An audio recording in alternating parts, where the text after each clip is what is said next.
the United States and overseas in the United Kingdom and also in France and other countries, the issue of prison radicalization was very real.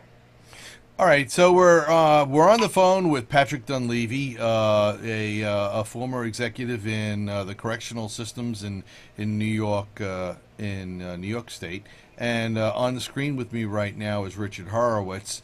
All right, an attorney, accomplished, certainly attorney, as well as private investigator. Hey, Rich, did you want to ask Patrick any questions or any comments?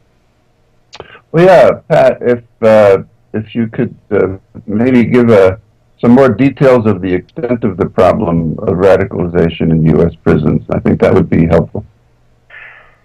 Sure. Well, we found that the issue of prison radicalization was indeed a process that took place often at the beginning of the individual's first contact with law enforcement, his arrest, and then continued on through his time in county jail or city lockup, through his time in state prison, and then post-release, when he was on probation or parole, the process continued. It wasn't just a one-step radicalization, but it was a process that took place over a period of time. So we're on the phone with just in case you're picking this up late in the program with Patrick Dunleavy and Richard Horowitz. Richard has asked Patrick to come on the program today and talk because we have been reviewing on IGTV the February 2012 Triangle Center report out of Chapel Hill. And specifically, Richard was talking about, prison doesn't seem to be a major source of Islamic radicalization, and they sourced this in the report to the House testimony of Bert Useem, professor of sociology at Purdue University and researcher that's out there. Now, Patrick is certainly an accomplished law enforcement professional that has been in the correctional system for some time and has written a book, and his book is The Fertile Soil of Jihad, on how Islamic radicals are recruiting in prison. And this kind of flies in the face of what's going on within this Triangle report. Patrick, what I would follow up with, and I'd say, in your research, all right, in your investigations, I guess, in the law enforcement field, those outside law enforcement call them research. All right. Have you found any manifestation outside of the prison walls that actually grew or were seeded inside prison and then found its way out into the streets? Oh, absolutely. There was a case in 2009, what was it titled? The Newburgh Four. Those were four individuals, former inmates in New York State, who were arrested for plotting to bomb synagogues and shoot down military aircraft with Stinger missiles. All four of those individuals, although they were in prison, never were in the same prison together. They met after they were released from prison at an Islamic center in Newburgh, New York. At that Islamic center in Newburgh, New York, as many as 8 of the religious leaders in that mosque were also prison chaplains. And again, this plot took place after release. Wow.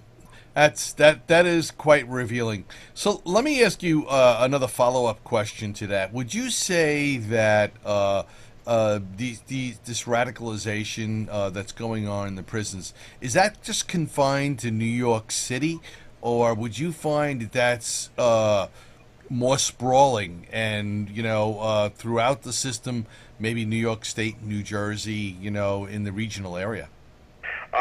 Absolutely, and it transcends state lines. You had the case in Illinois of Michael Finton, who was a former inmate. After he was released from prison, received a sum of money from a Saudi individual to travel to Saudi Arabia, came back, radicalized, and plotted to blow up a government building in Illinois. You've had the cases in New Jersey. You had the paintball cases in Virginia. You had the case in Oregon. You had the case in the California Department of Corrections where Kevin James actually recruited and trained and sent out parolees to attack Jewish facilities, as well as to rob gas stations for money for the Islamic cause. Well, that is quite revealing, and one of the reasons I asked you that, Patrick, is because the NYPD is taking quite a thumping in the media for its more regional approach to the security of the city. Some of that has to do with communication and things of that nature, but I think a lot of people that are involved in the security field would certainly, applaud them for looking beyond their normal boundaries in that particular area. Just maybe the communication needs to improve a little bit. Patrick Dunleavy, thank you very much. We certainly would like to spend a lot more time with you on your book. If you want to follow up us with that, we'd certainly love to do that. All right. Rich, we're just up on time. I've got another call coming in right after this. All right. Thank you both for your time being with us today. And we look forward to hearing more from you, Patrick, if you've got the time. And Rich, we'll see you next week. Absolutely. Thank you for inviting me. You're welcome. Thanks. Appreciate it. All right, Rich. Great call. Great invite. And we will see you next week. Thank you very much. All right. Take care now. All right. So that is...